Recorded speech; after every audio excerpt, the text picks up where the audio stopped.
राजीव, आपसे मैं सीधा यही समझना चाहूंगी, जो हलचल, जो भूचाल हम देख रहे हैं महाराष्ट्र की राजनीति में, क्या इसका कोई राजनीतिक असर आप देख रहे हैं? क्योंकि लोकसभा चुनाव है, वक्त बहुत कम है, दूसरी तरफ असेंबली इलेक्शन भी इसी साल होने हैं, तो ऐसे में क्या वाकई इस फैसले के बाद महायुति कोई पॉलिटिकल गेन उन्हें होता हुआ नजर आ रहा है, या फिर वाकई उद्धव गुट के लिए उनकी जमीन जो है वो हिलती नजर आ रही है? महाविकास अघाड़ी, एमवीए की अगर हम बात कर लें कुल मिलाकर।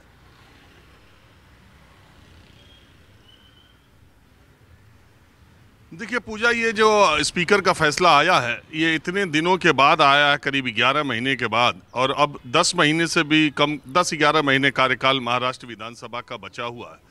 तो एक बात तो ये है। दूसरी बात ये है कि लोकतंत्र में जो लड़ाई होती है राजनीतिक दलों की, या लोकतंत्र में जो लड़ाई है, वो अदालती फैसलों या स्पीकर के फैसलों से बहुत ज़्यादा निर्धारित नहीं होती है। जनता की अदालत सबसे बड़ी है। अब जब ये फैसला आया है और अभी एनसीपी का सब मामला चल रहा है और एनसीपी सरकार में शामिल है, तो मुझे लगता है कि जिस तरह का फैसला शिवसेना के मामले में आया है, शायद उसी तरह का फैसला एनसीपी के मामले में भी आए। अब सवाल ये है कि हम जनवरी में बात कर रहे हैं, अभी जनवरी लास्ट में राममय माहौल है, और फरवरी के लास्ट तक या मार्च के फर्स्ट वीक में लोकसभा के चुनाव घोषित हो जाएंगे। अब महाराष्ट्र की राजनीति में पीछे दिनों क्या हुआ, 1.5 साल से ज़्यादा वक्त हो चला जब एकनाथ शिंदे मुख्यमंत्री पद पर रह लिए। अब इसके आगे क्या, फैसला तो आ गया, अब चुनाव होने हैं, और महाराष्ट्र में जो महाराष्ट्र विकास अघाड़ी है उसके बीच 48 सीटों पर सीटों का बंटवारा भी लगभग तय हो गया है। 18 से 20 सीटों के बीच में शिवसेना, 18 से 20 के बीच में कांग्रेस, और 8-10 सीटें जो है एनसीपी के खाते में जाएंगी, जिसमें प्रकाश अंबेडकर भी उसी में कुछ सीटों को लेकर के पेच फंसा है। साउथ मुंबई की है, नासिक की है, पुणे की है। अब जो है महाविकास अघाड़ी आगे के चुनाव की तरफ अपना ध्यान केंद्रित कर रहा है, क्योंकि ये चुनाव महाराष्ट्र की राजनीति के बहुत निर्णायक चुनाव होंगे अगले 10 महीने में।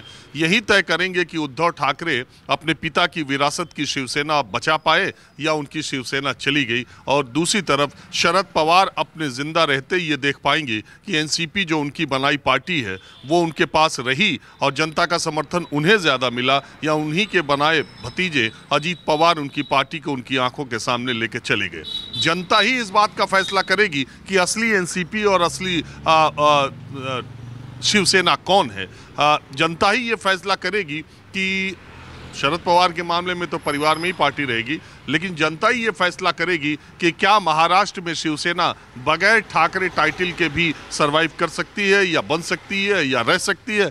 अब ये जो चुनाव है 4 महीने के बाद और 10 महीने के बाद, मुझे लगता है कि वो ज़्यादा इम्पॉर्टेंट है। चुनाव आयोग किसको चुनाव चिन्ह देता है, स्पीकर किसके हक में फैसला करते हैं, ये बहुत ज़्यादा इम्पॉर्टेंट नहीं होता, क्योंकि अब इम्पॉर्टेंट नहीं है क्योंकि चुनाव है।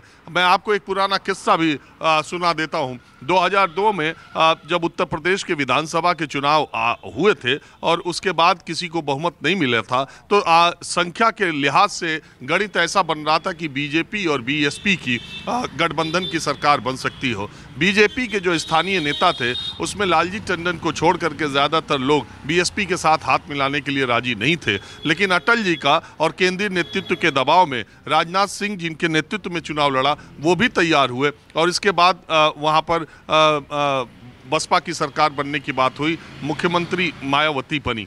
लेकिन मायावती के मुख्यमंत्री बनने के बाद ही दोनों दलों में रिश्ते में तनाव आया, ताज कॉरिडोर का मामला आया, मायावती को पद छोड़ना पड़ा, और इसके बाद बीएसपी में टूट कराकर, बीएसपी को तोड़कर, बीएसपी के विधायकों को अपने पाले में मिलाकर मुलायम सिंह यादव ने वहां बहुमत सिद्ध कर दिया। उस समय विधानसभा अध्यक्ष केशरीनाथ त्रिपाठी थे जो भारतीय जनता पार्टी के थे। मुलायम सिंह यादव 2003 से 7 तक उत्तर प्रदेश के मुख्यमंत्री बने रहे, और इंटरेस्टिंगली बीजेपी के केशरीनाथ त्रिपाठी भी विधानसभा अध्यक्ष बने रहे।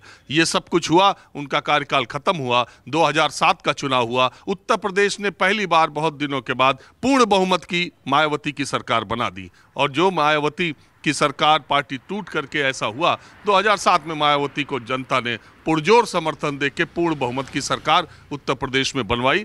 तो इस तरीके से जनता फैसला करती रहती है। ये स्पीकर और ये अदालतें, वो तो कानूनी पेचीदगियों को देखिए। एक बात और मैं आपको बताना चाहूँगा, उद्धव ठाकरे ने इस पूरे मसले में उनकी इमैच्योरिटी सामने आई है। कई बार शरद पवार भी इस बात का इशारा उन्होंने किया है।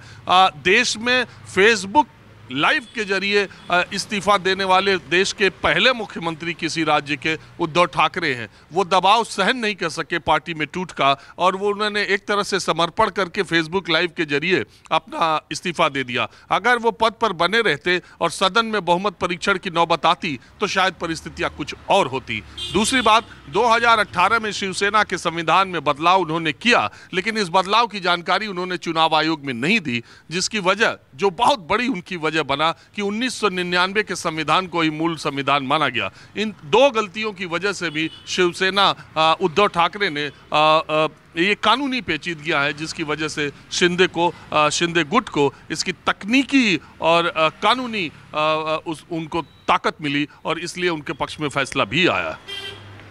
बिल्कुल, बहुत ही मुफीद आपने एग्जाम्पल भी दिया और बहुत अच्छे से समझाया महाराष्ट्र की राजनीति में क्या हो रहा है, जो कुछ हुआ अब आगे क्या हो सकता है, उसका कितना राजनीतिक असर पड़ेगा।